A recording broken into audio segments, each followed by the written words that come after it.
Okay, so how's everybody feeling today? You know, so there's some tired people. Okay.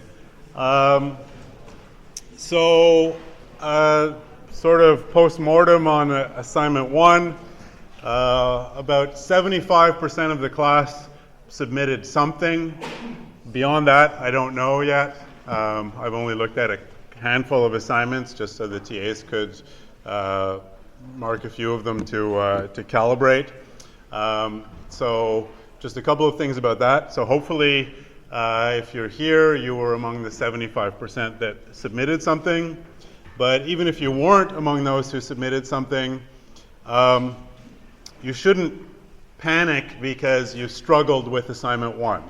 In fact, one of the purposes of this assignment and the reason that it's due so soon is to get you to realize that these assignments, although they're not super difficult, there's lots of little technical things, especially early on, that can get in the way and really impede your progress, so it's important to start them early. The other thing is, this is an introductory programming course, and everything we do is just going to build throughout the semester on the very basics, what we've been doing this first week, and build up and up and up for about maybe the first third or the first half of the semester. And it's important to get all of those things down, and if you miss something early on, it's going to be difficult to continue. So all that to say, if you didn't succeed on the first assignment, whatever succeed means for you, there are assignment solutions posted online. You can look at them, see how they compare to the stuff you did or the ideas that you had, but also try and understand those solutions that are posted online so that you are ready to do assignment 2, which is already available, and again, it's due on this coming Monday. And assignment 1 was more or less, most of it was just basic syntax, getting to do the most fundamental things, which can be frustrating when they don't work, but once you've programmed even a little bit, they tend to become easy. Assignment 2 is a little bit more of that, but thinking a little bit more about problem solving and working with arrays or lists, and a little bit of control structures, if statements and loops. Okay, does anybody have anything they would like to ask me at this point in time? Yes? The what? Yes? It's not what? You can't open it. So you can't open it, meaning you can't download it, or you keep getting what?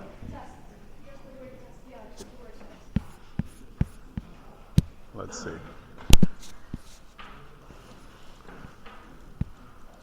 Oh, perhaps I uploaded the wrong file.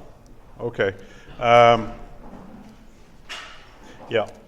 Okay, I uploaded the wrong file. Sorry. If you remind me towards the end of the class, I will re-upload that file, which is on my other machine. That's a file that I created for somebody in this class on this steps outside here. Yep. Sorry, for the future, how do you want us to submit the assignment? In text form or in .py form? Because I submitted both. I want you to submit the code in .py form, and the testing, the stuff you cut and paste out of the terminal that illustrates the testing, that should be in a .text file. Oh, because so that stuff that looks like, at the end of the assignment, there's this sample output that shows you what the functions do. Yeah. I'd like you to create something like that. That's what goes in the text file, but the code goes in a .py file. Okay. So TAs have been asked to be sort of lenient with the marking, in the sense that they will do things on this assignment to, if you submitted code that has, let's say, doesn't load, they'll spend a minimal amount of time just trying to make it load or fix small things, problems with it. You will receive a deduction for that, but it won't kill you. Later in the course, if you submit code that doesn't work, the TAs will just say this code doesn't work and you'll get a 0 for that section of code. Other questions? Okay. Yeah, finally, don't panic too much if you did poorly on assignment 1. There's going to be 11 or 12 assignments in this course. I'll be taking the best 10 of those to compute your final mark. So there's still actually not necessarily any penalty. And in addition to that, most of the assignments will have about 10%, like this one, of bonus marks. So it's possible to score 110% on an individual assignment, thereby making your, giving you like 100% assignment mark, even if you didn't get 100% on every individual assignment. Okay, so and even failing all that, it's one assignment out of 10, and the assignments are only worth 30%. So we're talking about 3% of your final mark here. It's nothing, not the end of the world yet. Okay. All right. So last class, or last 2 classes, we introduced strings, numbers, and the things you can do with them. But what we saw was the stuff that you can do with those, the things, the programs you can create, are what are called straight line programs. So that just means that your program is a list of instructions that execute one after the other. All of the instructions execute, and something. The program just does something that's the same every time in some sense. And what we're going to start looking at now is arrays and control structures, or lists and control structures. So these are things that allow you to write programs that, for example, iterate, that do the same thing a whole bunch of times. Or programs that do different things depending on what kind of data they're given or what kind of inputs happen. And programs that loop until some condition is met. So we'll start today, and we're going to look at what in Python are called lists. That's just the name for them in Python, and that name list kind of matches some sort of modern view of programming with these things. But for those of you who've worked in other languages, or even if you haven't worked much in other languages, you may have heard of things called arrays. And Python lists are what other languages call arrays. And I've been programming a lot longer than Python has even been around for. So very often you will hear me use the words list and array interchangeably. But in Python, when I say array, I'm talking about a list, and it's a sequence of things. We'll deal with them very quickly. So there's no distinction for me when in the context of this course between list and array. In fact, in Python, arrays don't really exist. There's only lists. Okay. And we'll see, actually, this is a nice follow-up because the last thing we studied was strings, and we'll see that arrays and strings are very closely related.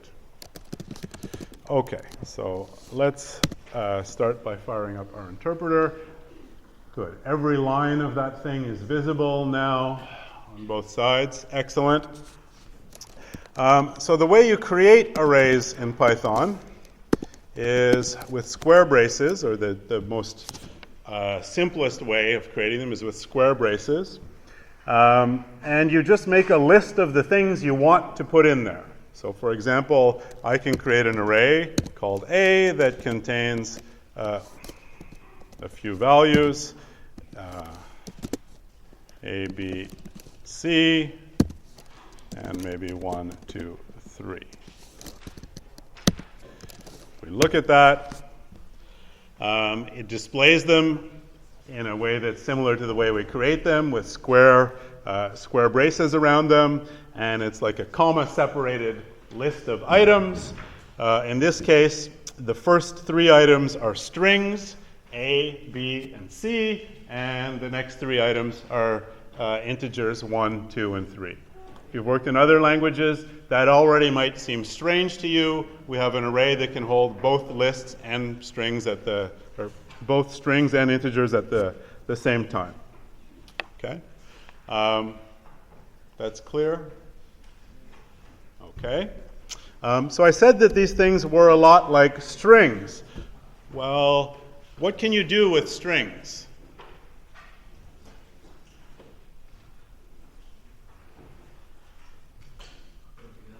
What's that? You can put them together, and we'll see that you can actually put arrays together as well. So concatenation, that's something you can do with arrays. What else can you do with strings? Yep. Tear them apart. You can tear them apart, and you can look at the individual elements of those strings. You can look at the individual characters, and you can do the same things with arrays. So using the same notation, I have this array A, variable A that's an array, and I can ask for the 0th element in this thing, and the 0th element is the string A. You see it there in this list. It's this this string A. It's the first thing in there. These things are indexed starting at position 0, then position 1, 2, 3, and so on. So if I look at position 1, what's the value there? It's the string B. If I look at position 2, what's the value there? It's the string C. Okay, and position 3, position 4, and position 4, and position 5. Okay. Yep.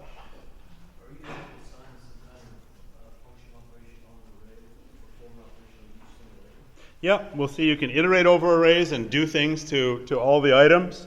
For now, I want you to see that when I access the elements of an array like this, I can use these things inside of expressions as if they were just variables. So for example, if I say A at 0 plus A at 1, what do you think that does? Yeah. It'll combine them, and what are the two things that it's combining?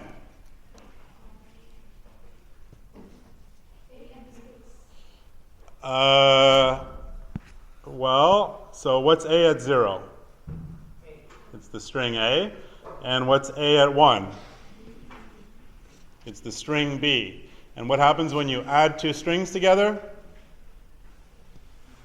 You concatenate them. So what you get is the string AB.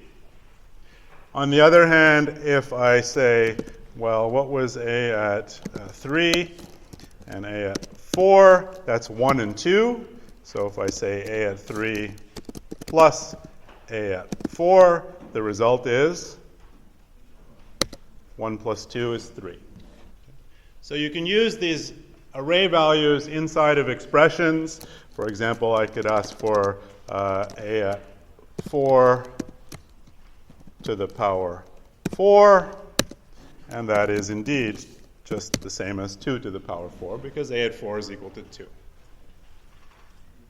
Okay? So that's nice.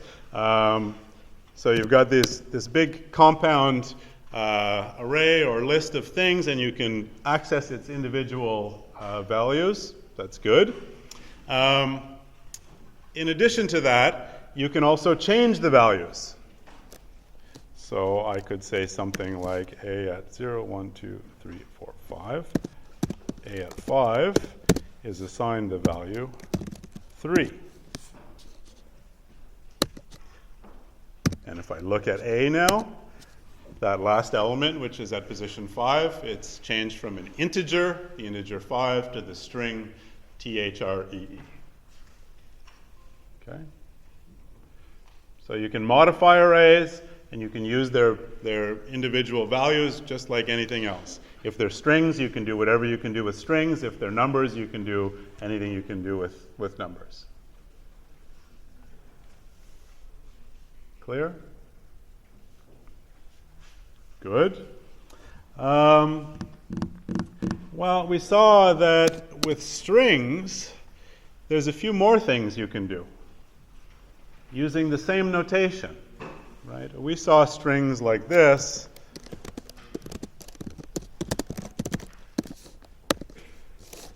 Oops. And we could, access the individual characters in a string, just like we can access the individual values in an array. What else could we do with strings that might also work for arrays? Well, we saw that you can grab little pieces of strings. For example, a string, I could ask for the first 5 characters, for example. And the way that that looked was to say something like this. You ask for the string starting, I won't specify where it should start from, but I would like it to go up to, but not include the character at index 5. And arrays do the same thing. So you can do the same thing with the list. If I would like indices, let's say 2 through 5, I get that little piece there. So it gives you little slices out of the list that you can do this way.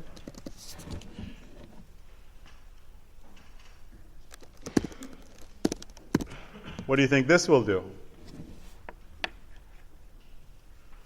If you were paying attention with strings, you see that this is, It would start from, it would read it backwards. Yeah.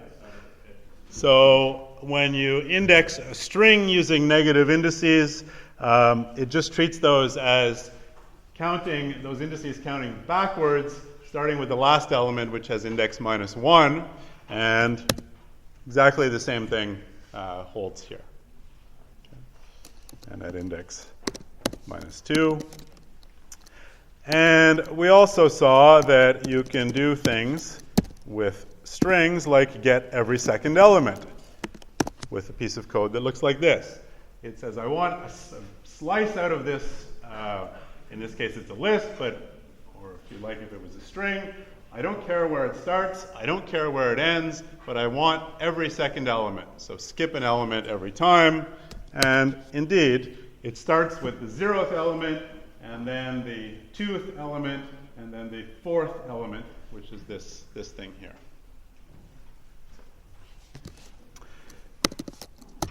And what was the sort of kind of interesting recipe you could do with strings that use this in a strange way, an unexpected way maybe? So we saw a at -1 gives you the last element of the string. What if I ask for a, don't care where you start, I don't care where you end, but I want you to count by -1s? What did that give you? Well, what did it give you for strings? Yep, so if I do it with a string, I get this string backwards. So it's this nice recipe for reversing a string, and that recipe will also work for arrays. Okay. And now keep in mind, none of these things, all of these grabbing slices and looking at the things at individual positions in the array, change the array itself. The array is still there. This just gives you new arrays or new lists that contain slices of this one. The only way to change it, or the only way to change the values, is to really assign to them. So I could say, notice there's no return value there, and that's because the point of this thing is not to return something or give you a value to work with. It's actually to change something in the array. In this case, it changed the element at position 1 to a different string. Okay. So we live now in a time where you cannot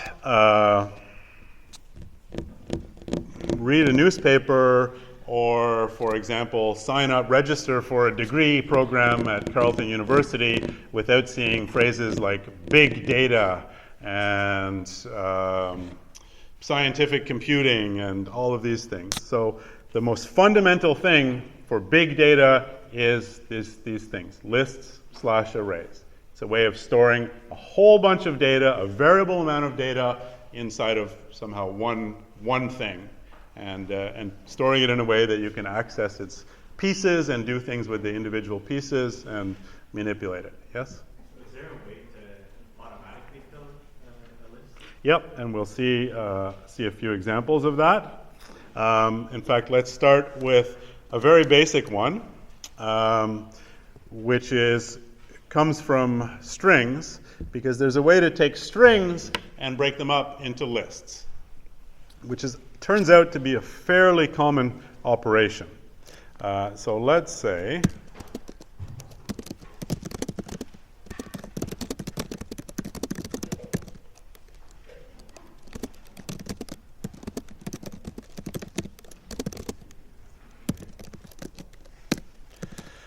so there's a string. It's a bunch of these things. And if you look in the string documentation, you will find that strings have a method called split. Split takes one argument, which is optional. I'll use it here. And what split does is it takes a string and splits it up into substrings and stores those things in an array, in a list. And the argument that you give is a little string which tells you, well, where do you want me to split this thing? So here I'm saying, I would like to take this string and I want you to split it everywhere you see a space. Take that away and start a new string. So what comes back from that is a list that contains each of these strings. This is a string, and so on. Okay, so let's call that thing SA. So there's your first way to quickly populate an array if you're given a string. And that's not uncommon, right? Because strings are basically what's stored in files. We'll see that today. Files contain big, big strings, and often that's what you want to do with a file, is break it up based on certain separators that appear in the file. If you have ever opened or someone has sent you a spreadsheet file with the suffix CSV at the end, CSV stands for comma separated values, which is really that. It's just a bunch of lines. Each line has a bunch of things separated by commas, and you can pull that out into a sequence of lists just by splitting on those commas. So this is a really useful, really common data operation. And by default, split you can omit the argument, and it will do the most common thing, which is it will split on white space. Now, white space is more than just the space bar. It's also things like new lines and tab characters and any of those characters that don't print anything. It'll eat those up and make them go away and leave you with just what in this case example is words, but with just the stuff that's not white spaces. Okay? And that array now, right, it has all the elements. We access its elements individually, just like the array we saw before. Okay. Is that clear?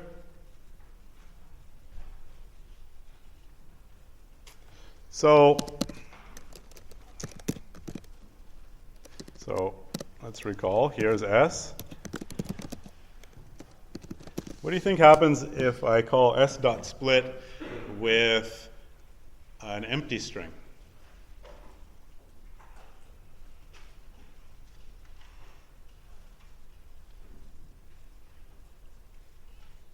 So those of you with Python, with laptops here, you can probably give me the answer just by doing it. Yep.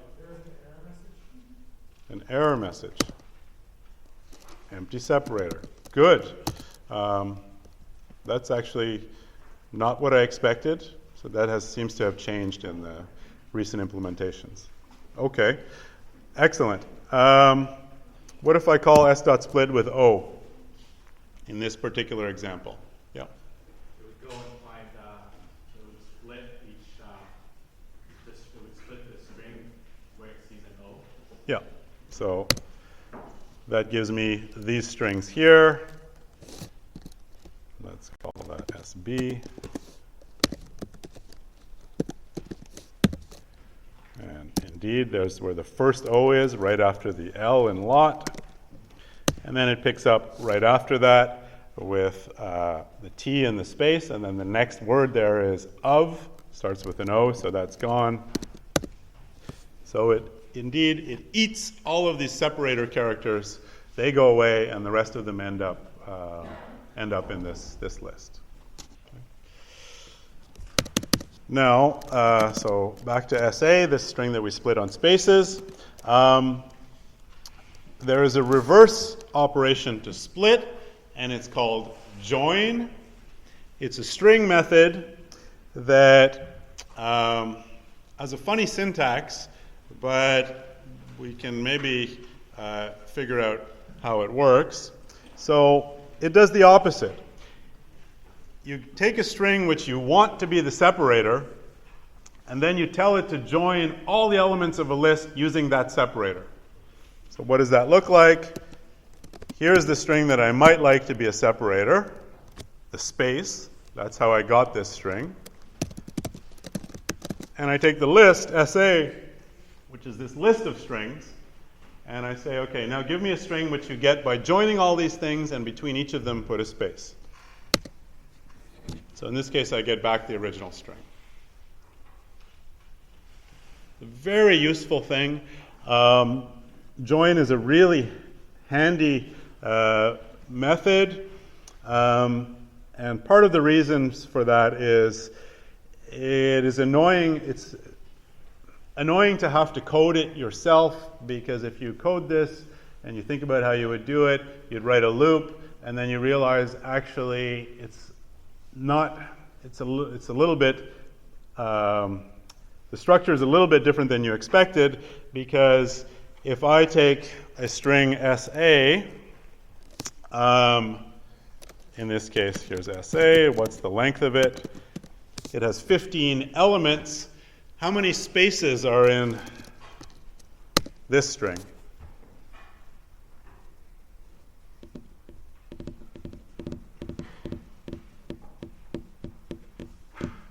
So it has 15 words in it. There's a space between every two consecutive words. How many spaces are there? There's 14.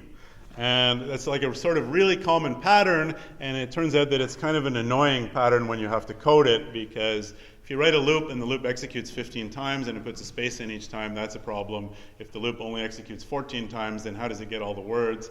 It's kind of an annoying thing. Join handles that for you, though it won't be, by the end of this course, that won't present a challenge for you, but it's the kind of thing that you make a mistake on the first few times you do it. Okay. All right, so we have string split and string join, which allow us to split a string into a list, or take a list of strings and make it all into one big string. And I've just showed you we can ask for the length of an array, and it'll tell us the length is the number of elements. And that means, if we think about what we've been saying, these elements have indices, 0, 1, 2, 3, and so on, and those indices can go up to the length minus 1. Okay. All right.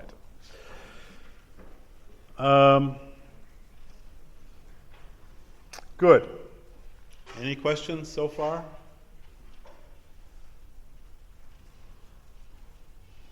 So far we still haven't seen anything where there's really any notion of control or things that happen many times, right? I was able to create a big list, but the only way I was able to do that was by typing in a big string. And so I wrote a lot of words, and then each one became a list item. That's not not so exciting.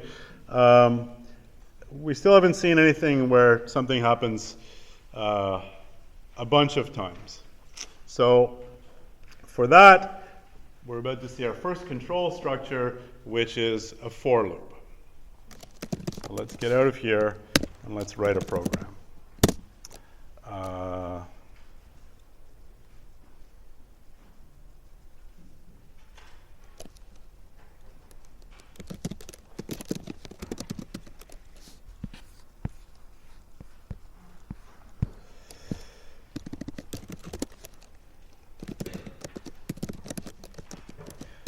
So, yeah, one note. One of the reasons that I tend to exacerbate the problem of saying array when I mean list and list when I mean array, or rather just using the word array at all in Python, is usually when I make these examples and I make a list, the variable I assign it to is called A. What's the other option? It would be to assign it to a variable called L. What's the problem with a variable called L?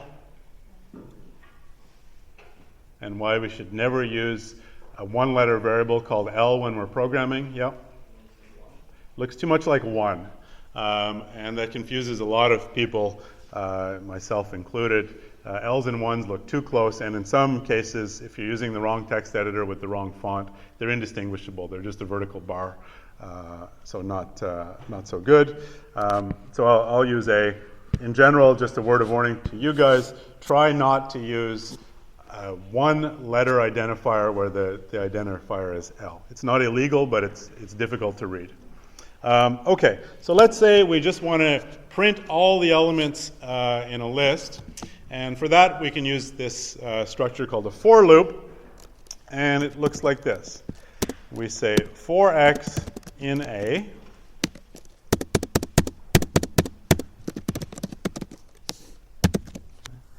That's what it looks like. And what is this doing, or what is this asking Python to do for us? It's saying, okay, you give me this list A, and I want to execute this block of code here, which is this print statement. And inside this block of code, there appears this variable x, and I want you to execute that block of code as many times as there are elements in A, and I want x to take on all the values of A during this execution. So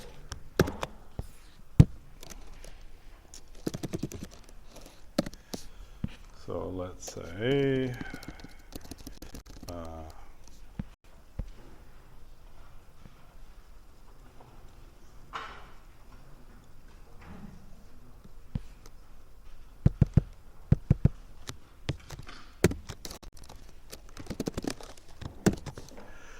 all right, so there's our list A, and if I say print list A,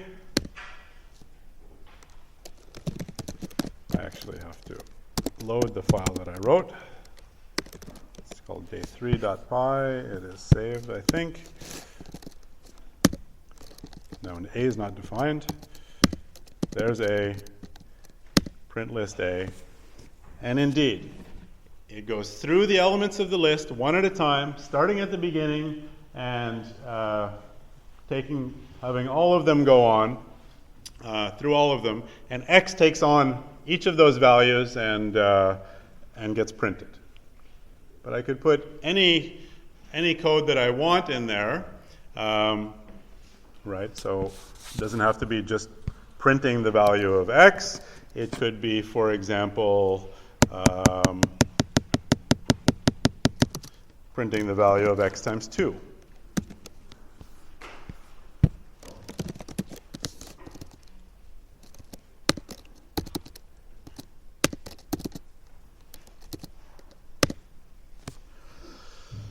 So in my list, there was the string 3, and 3, the string times 2 is just that string concatenated with itself. There was the number 2. You multiply that by 2, and that gives you 4. And there was a number 1. You multiply that by 2, it gives you 2. The string C becomes CC. The string B becomes BB, and the string A becomes AA. So you can go through the elements of a list and do anything that you want to each element. Execute a block of code for each of those things. Questions? Okay.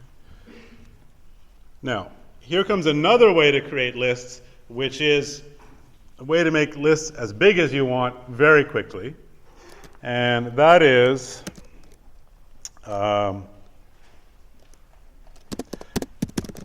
well, let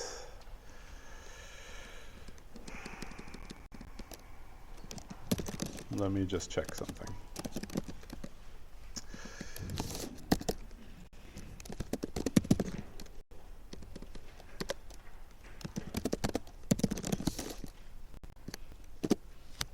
If I want to make, so Python has this function called range, which creates a thing that I would like you to think of as a list that contains a bunch of integers. And what are those integers that are in there? Well, they are the integers. So if I give range one argument, one integer, it creates a list containing 0, 1, 2, 3, up to the argument -1. So if I say range 5, I get a list containing 5 values, 0, 1, 2, 3, up to 4. If I say range 10, I get a thing containing 10 values, 0 through 9, and so on.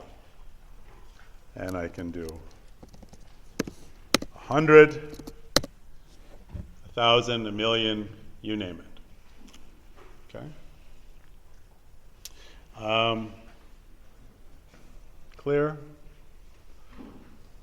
And we've seen now when we access strings or lists, we have this square bracket notation where we can access individual values, and we can also access slices or little slices of these things.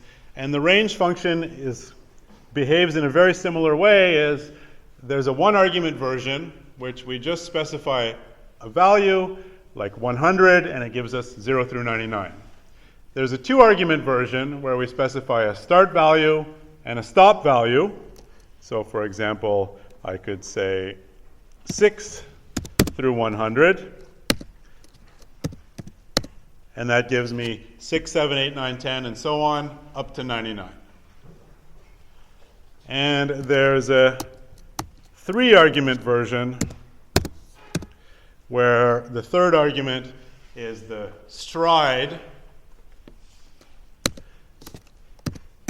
which I can use to get something like every second integer from 6, starting at 6, counting by 2s, and going up to but not including 100. So all of these things behave in the same way, in the sense that the ordering of these things is the same, and the start value is included in the thing that gets created.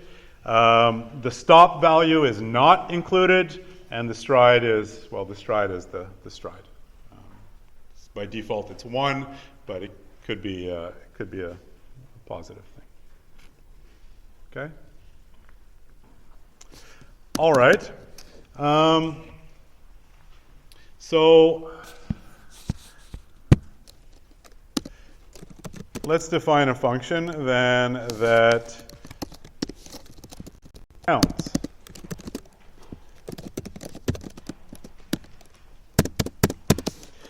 We'll write the documentation for it.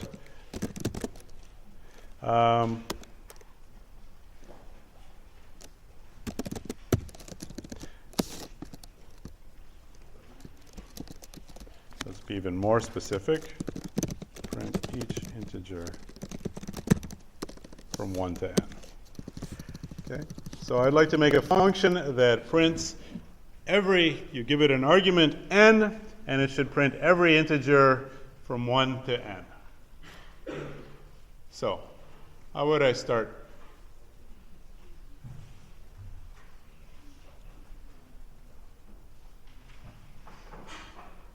Well, how do I make a list that contains every integer from 1 to n? Let's try that first. How do I make a list that contains every integer from 1 to 10?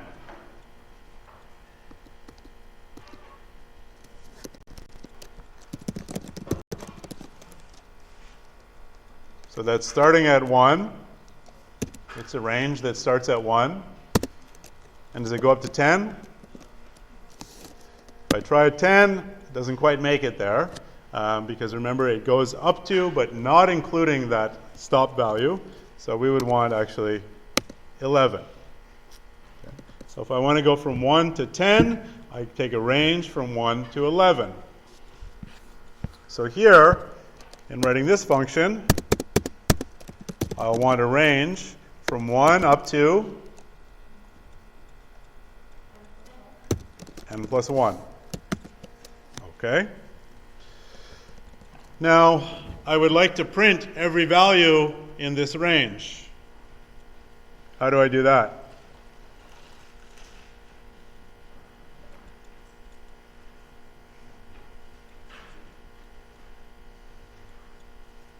Is this a problem we need to solve anymore? Well, how about this?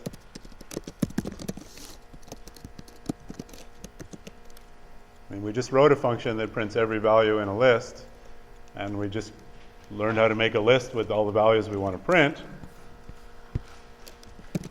So let's test it.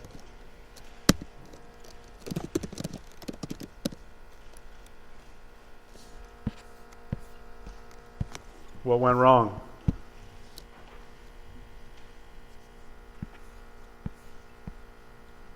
Yep. Yeah, but why? Yeah. Yeah, because we fooled around with this print list function so that it wasn't actually just printing the list anymore, just to demonstrate something. Should really print x. Okay. So let's put some documentation. Print the values in A, 1 per line.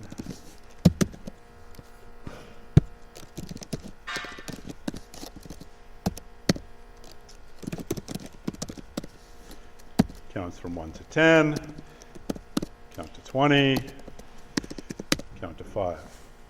Okay. So a couple of things here. One is we can make these ranges that contain these lists that contain exactly the values that we want, the integers that we want, if they're easy to describe in terms of formally what are called arithmetic sequences, but don't worry about what they're specifically called. It's just any sequence that you can define by counting with the same step each time. The range function can give you that. And then the other thing that we saw here is, well, this is a really big lesson. We can reuse any function that we write. So we wanted to make a function to count, and we already happen to have written a function for printing a list. So then all we had to do was make the list that we wanted printed, and then call the print list function. Okay. So that is actually a really deep lesson, although it's in some looks trivial here. A lot of what we do is designing things so that we can do exactly that. We can take complicated things we want to do and express them in terms of smaller subproblems, and each of those small subproblems then can become a function, and we can really break problems down this way. All right. So let's then try and solve a few more problems, or at least one more problem for now. So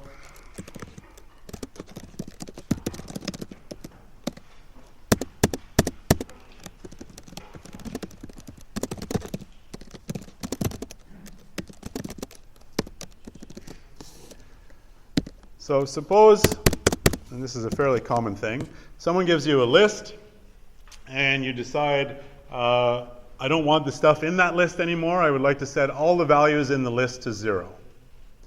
So we'll make a function that takes a list and sets all its values to 0. So I'd like you guys to help me build this thing. So how would you do that? Yep. Yeah, so remember strings in Python, there's many ways to define them. One of the ways is with triple quotes. And there's a convention when you write functions in Python, if you want to put a comment that says what it is this function does, to remind someone what this function does, you put one of these triple quoted strings there. These are multi-line strings, so if that function takes many lines to describe, you can do that right there at the top of the function. It's just a convention. It has no effect at all on what the code is doing. It's just for somebody else to come along and look at this and say, oh yes, that's what this code is supposed to be doing. Okay. So we have a list A.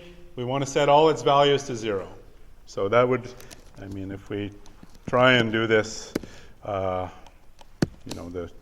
the obvious way, well, we would say something like A at 0 equals 0, and A at 1 equals 0, and A at 2 equals 0, and keep going like this. And what's the last value? Maybe this isn't correct code yet, but what's the last value we need to set to 0? Yep. N minus 1. Why n? What's n? It's the last element. So what's the index of the last element in the array? It's the length of the array minus 1. And we know how to get the length. So that's what we're trying to do. So, in fact, just so we remember this, we'll put that inside of this multi-line comment.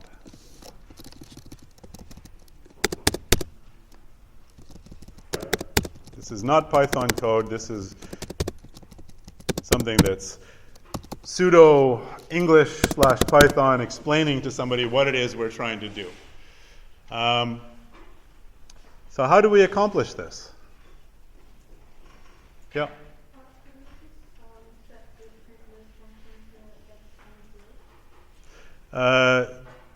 So have the print list function do what? No, not x times 0, but you do have, a point. The print list function iterates over the elements in the array, and we want to set each of those things to 0, so somehow we'll have to iterate over those things. Now, so let's steal from the print list function and see if that works. So the print list function says for x in A, do something. And what is it that we want to do?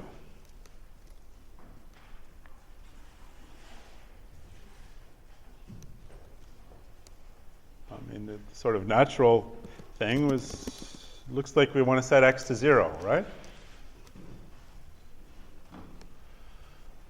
Yes? No? Is this going to do what we want?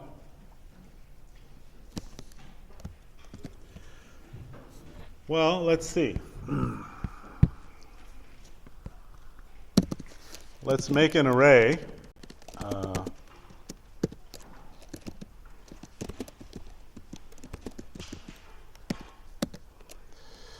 All right, and so then we're saying, this is essentially what we're trying to do here, is we're saying x is equal to A at 0.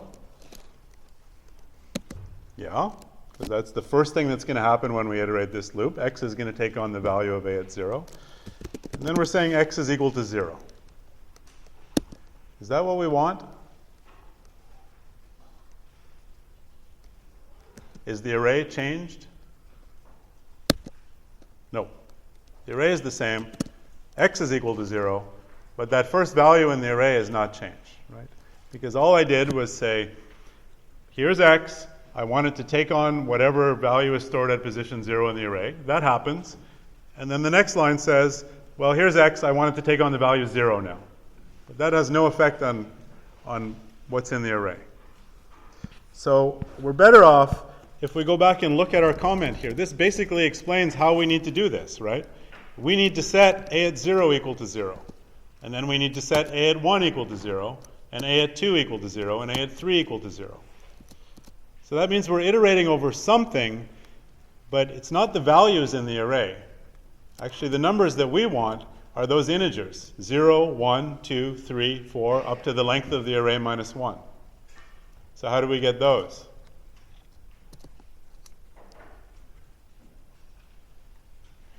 Have we seen a function or some way of listing out the integers, 0, 1, 2, 3, up to something that we want minus 1?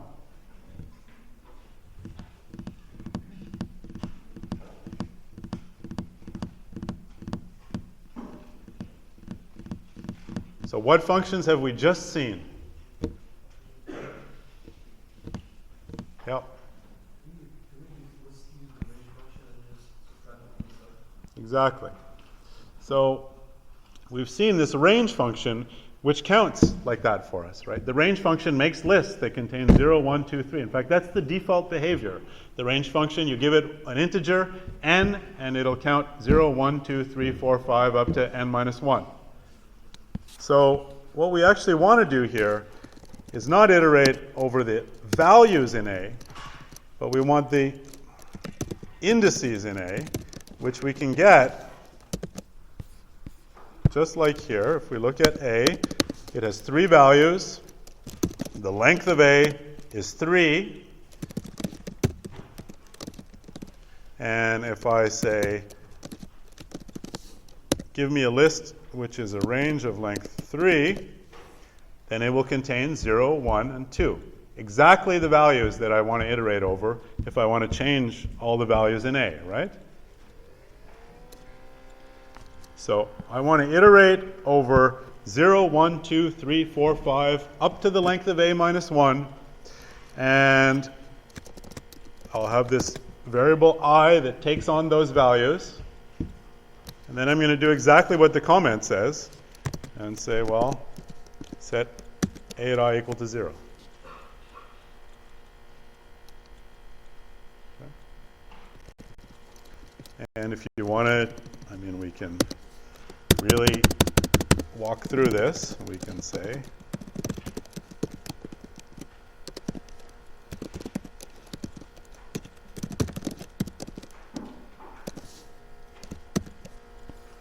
we can watch it execute if we like.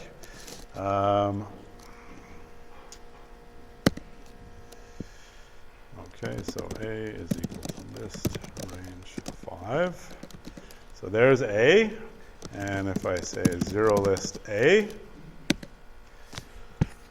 I've included this print function here so we can see what's happening, and it's doing exactly that. Setting A at 0 equal to 0, setting A at 1 equal to 0, A at 2 equal to 0, A at 3 equal to 0, A at 4 equal to 0, and so on.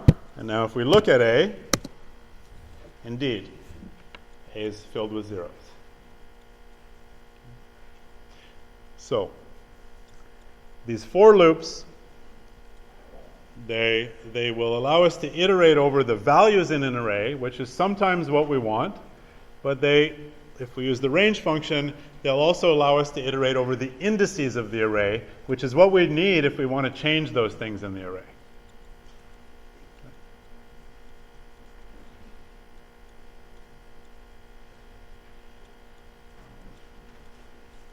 Okay. Would anyone like to ask me a question now? It's a good time. There's a lot of silence, a lot of maybe confusion, maybe it's all, this is too simple, maybe you understand it and you wish I'd move on. Or maybe you would like to ask me for clarification. Yes? Can I show you an alternate way of doing it? What alternate way would you suggest? There's not too many other ways to do this. I mean, if I say I want you to take a list and set all its values to 0, then the only way to go through is to set its 0th value to 0, and its 1th value to 0, and its 2th value to 0, and its 3rd value to 0, and so on, all the way up to its n minus 1th value. So anything that I would be showing you would be just a more convoluted way of doing the same thing. But we're going to have to set a at 0 equal to 0. We're going to have to set a at 1 equal to 0. We'll have to set a at 2 equal to 0, and so on. Yep. Between just different variable names. So I like to use as the name of an index. So it's a really common thing. I is in mathematics and computer science. It's a common name for a variable which is an index, just an integer that we use. X in mathematics is just a common name for any variable, right? So when we iterate over, for example, in print list, I like to use the variable x because I don't know what's in the list. X is just whatever happens to be in the list. But I here, I know what values I takes on. I takes on the values 0, 1, 2, 3, 4, 5, and so on up to n minus 1. But I could have used x, and then I just have to change it in 3 places. I could use any name here I want, right? If you don't like I, you could say I dx. That's equivalent. Just pick your favorite name. I just have common conventions that I'm used to. And iterating over indices, that's a really common thing that you'll find in almost every programming language. When someone does that, it's a for loop and the variable name is I. It's just sort of a convention. Yes? How would you search a list for a specific value? Let's say you want to change all of them to 0. You want to change specific indexes. Okay. So lists have a bunch of different methods, built-in methods, and including, let me bring it up, there's one called find. And find returns the index of something that matches. So we'll maybe, I'll just do a quick example of that.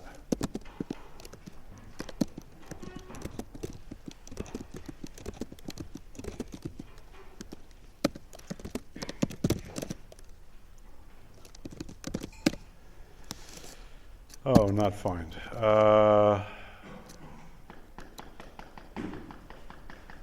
What was it? Index. Okay. So it has this method called index, which returns the index of the first occurrence of this thing. So in this case, the string C appears at index 2 in the list. So if you were going to use this in a recipe, you might do something like this. Here's your list. You find where it is, and then you say a at I is equal to 0, and that sets that one to 0. Yeah? And are you able to, for example, let's say they're not strings within the list, so they're numbers? Yep. Can you use the index function to So put in, for example, a function, like a mathematical equation? So the index function is we'll find the first thing in the list that is equal to its argument. So if there were numbers in the list, so let's do that. A equals range 10.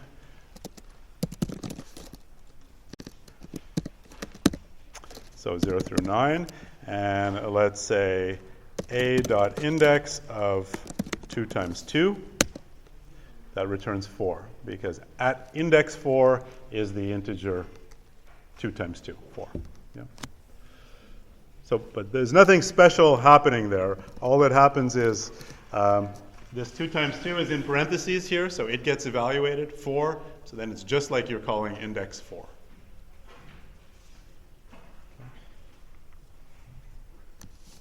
All right.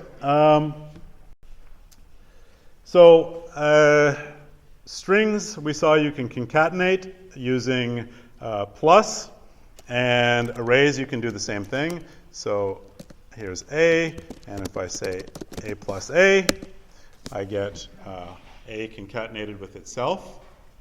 And you can also do multiplication, but it's not multiplication of a list times a list. It's a list times an integer.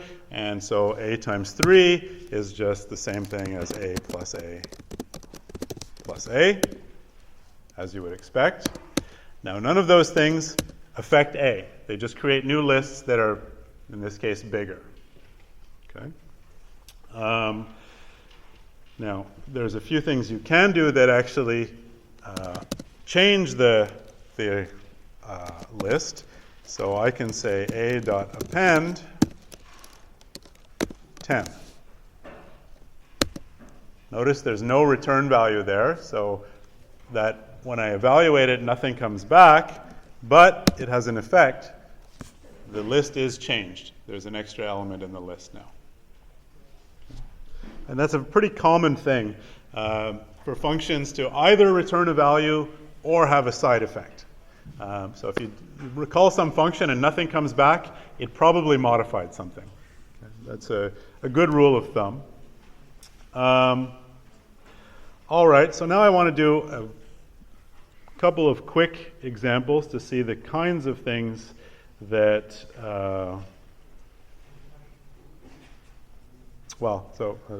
one more thing.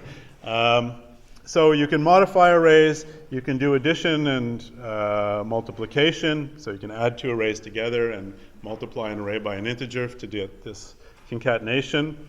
But you can also make arrays from other arrays.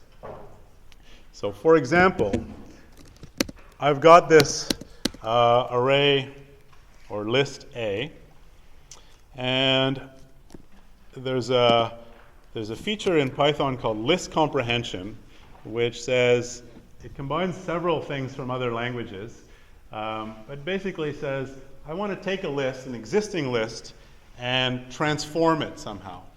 And do that by actually transforming each of the values individually, one at a time. So for example, this is what it looks like. So you put square braces like you're making a list, and indeed you are making a list. And you might say something like, I would like x squared for every value x that is in A. So it's like a combination of a for loop and creating an array all at once. Right? This looks like 4x in A, so x is going to take on all the values in A, and it's going to create a new list, but what's it going to put there? It's going to put x squared instead of the original x. So instead of 0, 1, 2, 3, 4, 5 up to 10, it's actually giving me 0, 1 squared is 1, 2 squared is 4, 3 squared is 9, and so on. Okay. So if you give me a bunch of data, there's a really clean, nice way to transform it into whatever you want, some function of those individual data items. Okay. And again, this is something that returns a list. Like I did it and I got a list back, which means the original list is unchanged. Now I have A and this new thing that I created, which is all the values of A, each one squared. So if you like computer science, then you probably like powers of 2. So there's powers of 2 that all the powers of 2 from 2 to the 0 up to 2 to the 10.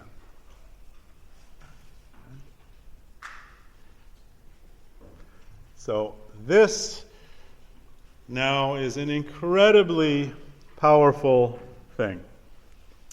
So let's put a few pieces together now, in addition to one more thing.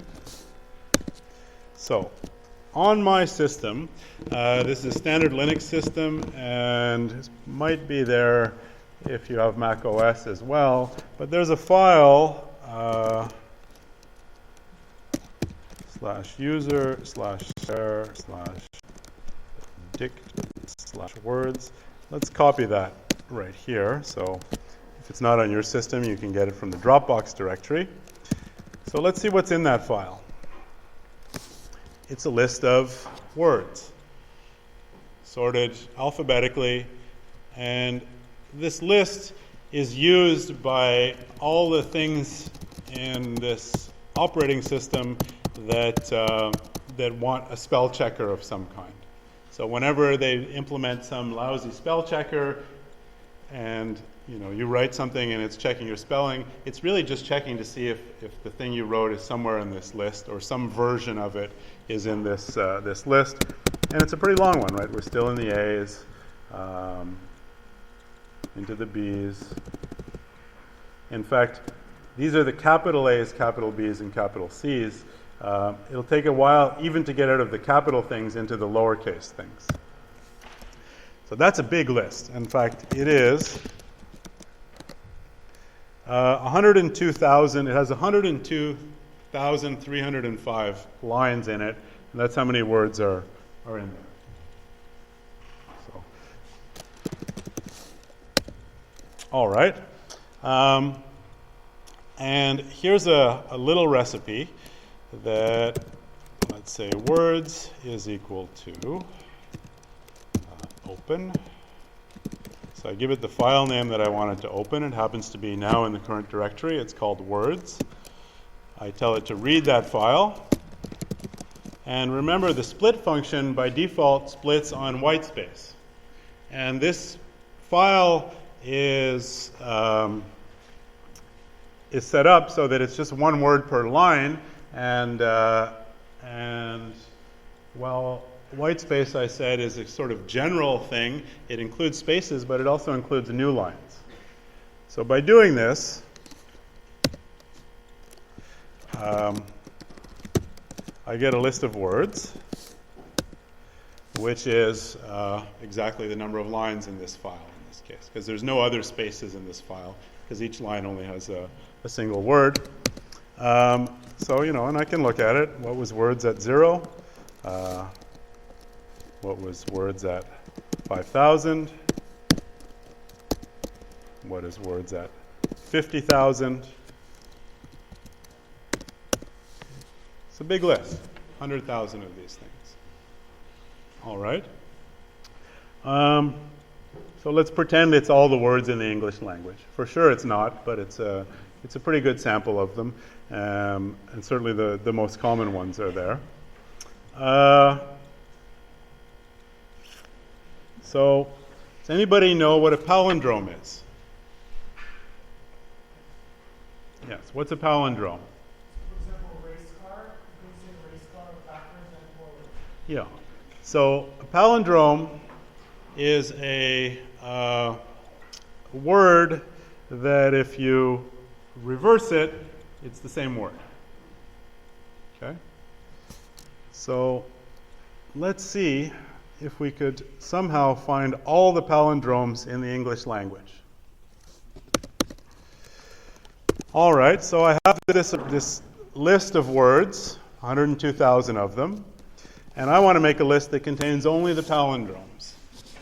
So here's where we'll see a neat feature of these comprehensions. We'll say W W for W in words.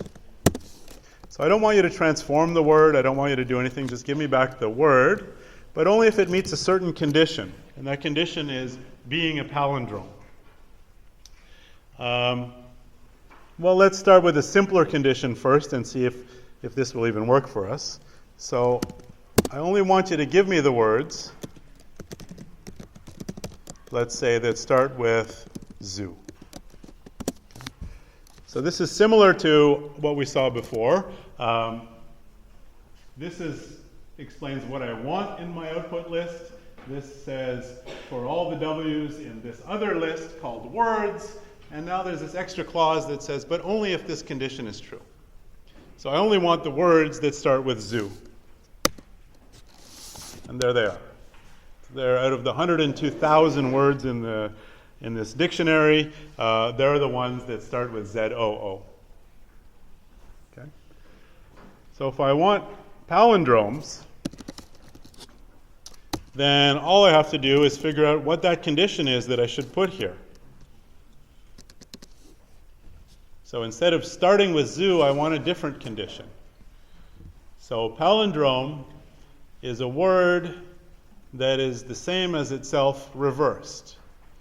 So that means the word is equal to the word reversed. We've seen how to reverse a word. So I'm only interested in W if W is equal to itself reversed. And there you go. All the palindromes in this dictionary.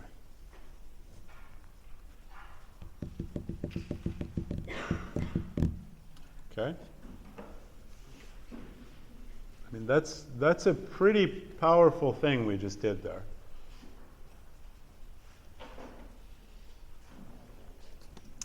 All right. So a few more things to look at. Different things that lists support. So we've seen append.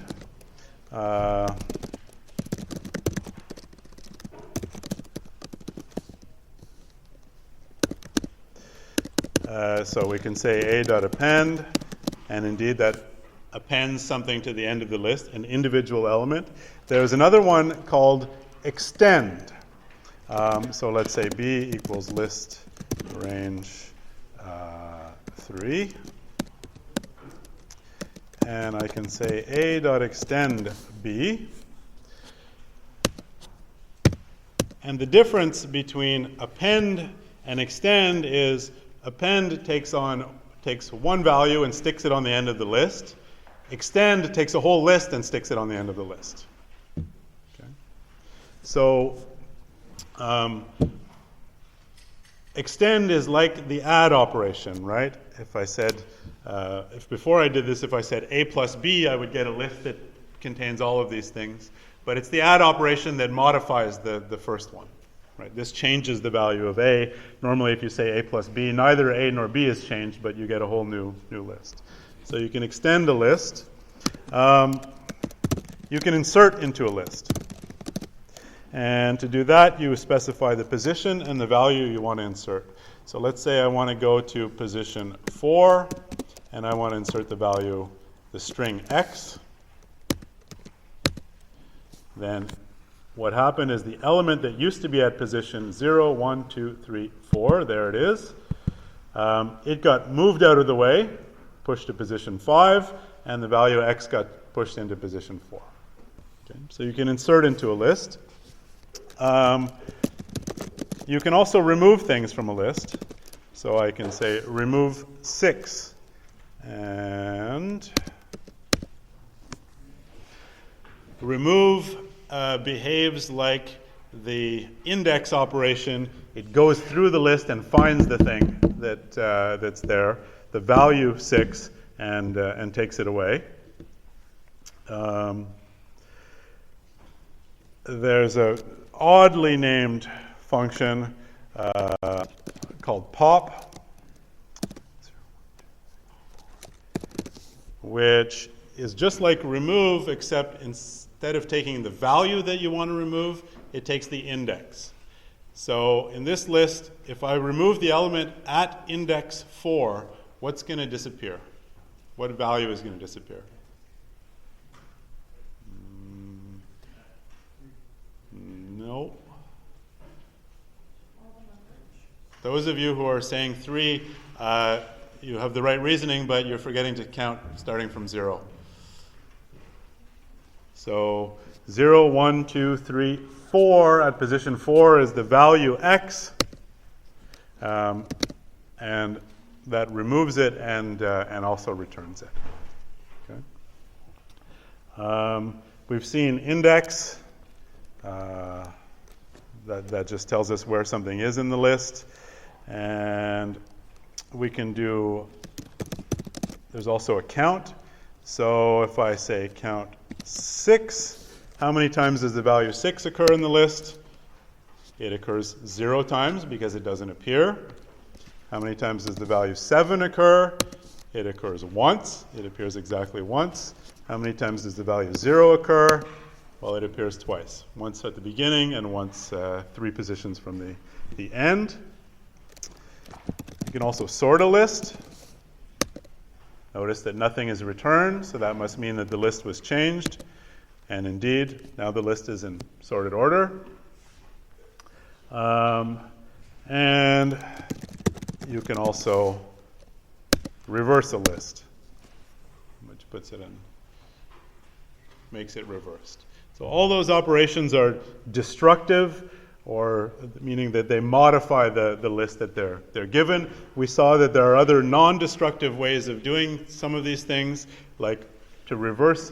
If we wanted just a copy of the list reversed, we can just do this this reversing trick without actually modifying the original list.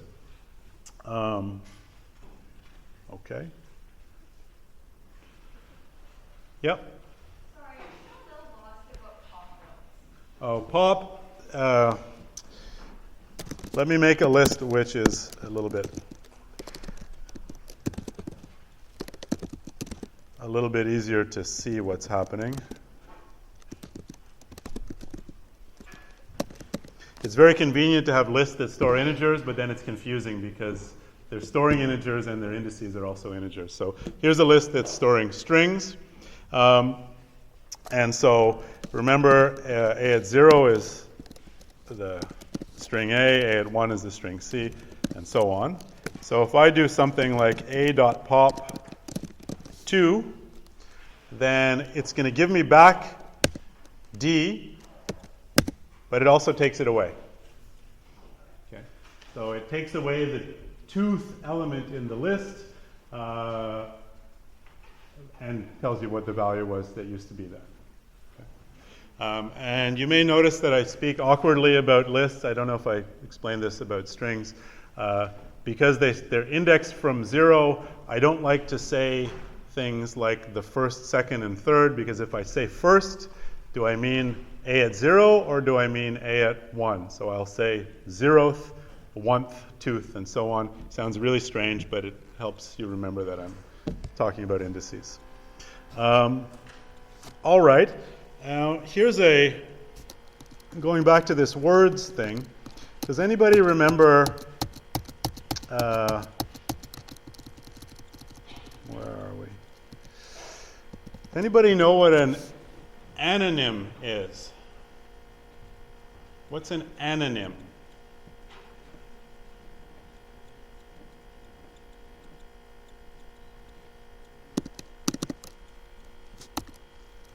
An anonym sounds like a palindrome, but it's not.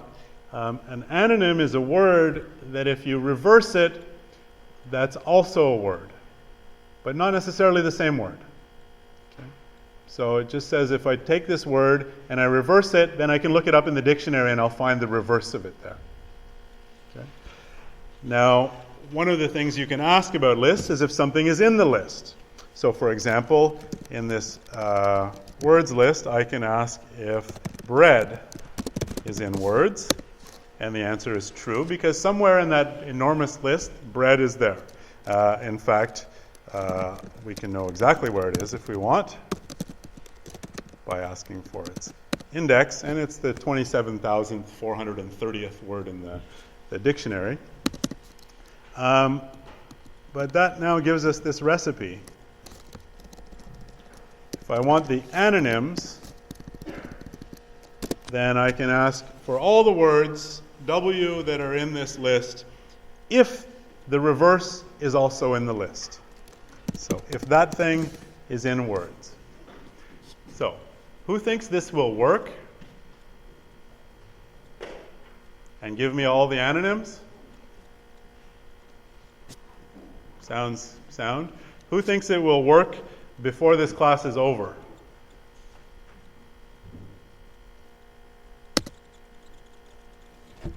So I'll tell you, it is working.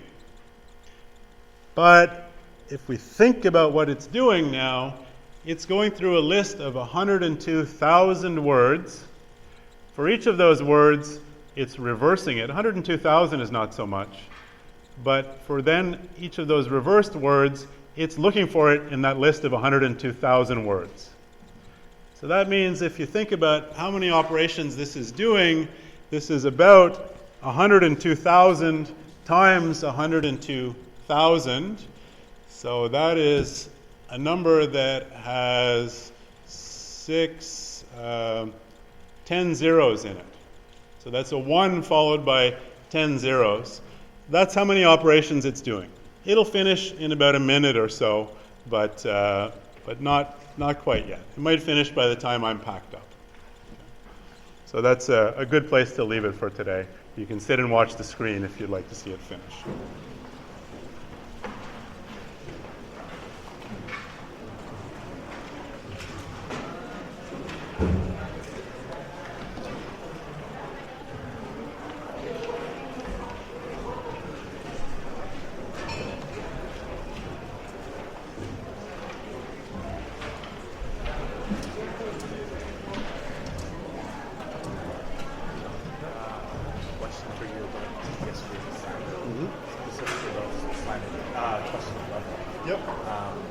Because I know we weren't supposed to be using any for loops or like any kind of loops or if statements. Yeah.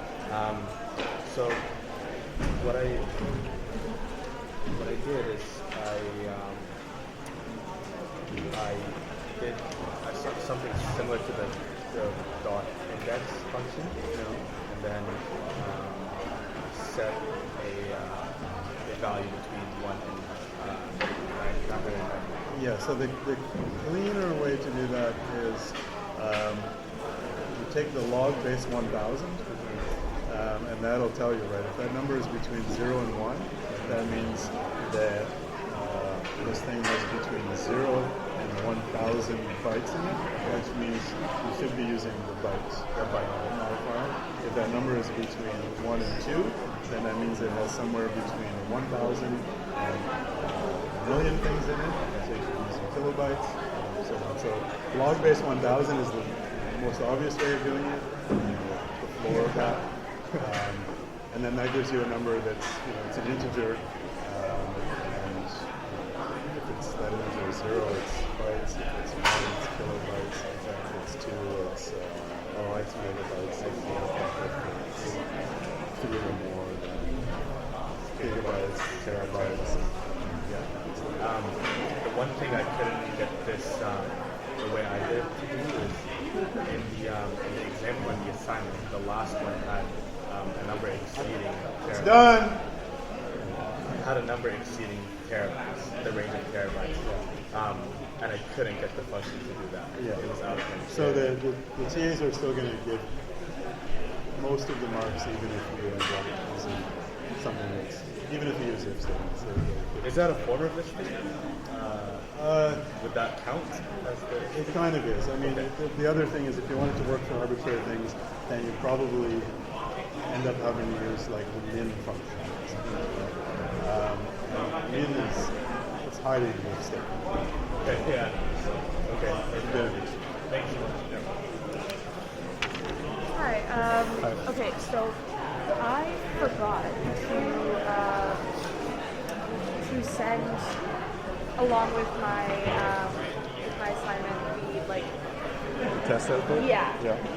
Okay, so the marking scheme that DAs were given says that they should subtract 2 out of 22 for failing to submit the testing time. Okay, I completely forgot and I wanted to know how it would impact. It's not huge. Since you didn't upload the answers, can I send you my assignment? No, sorry. I had it done literally last week. I forgot. Sorry, I can't. Yeah. Good question. So you did a function where it changed everything their rate to 0. What if you wanted to change every second? Yep. So if I wanted to change every seconding, keep that in. 0 every second. Change. Let's just make this a simpler comment. And for Windows, other than PowerShell, what would you suggest to execute a code? I mean, PowerShell is fine. There's nothing. Okay, so you said you want to do every second one. So that says you want to use the range from 0 up to the length of A, but counting by 2s. Yeah. And we should. And it would go through the length of it, yeah. Yeah. So this will comment out the print statements because we don't. So 0 up to the length of A, counting by 2s. So that'll be every second one, starting with the 0th one, which may or may not be what you want. Depends what you want. If you want, that doesn't quite sound right when we say it in English. Every second one, starting with the first one. Yeah, I get it. Yeah, but whatever. Yeah. Thank you. Hi. Sorry for coming in late. It's okay. I actually just switched into the class, I think. Okay. So yeah, so you missed the first assignment. Yeah. But go and look at the sample solutions.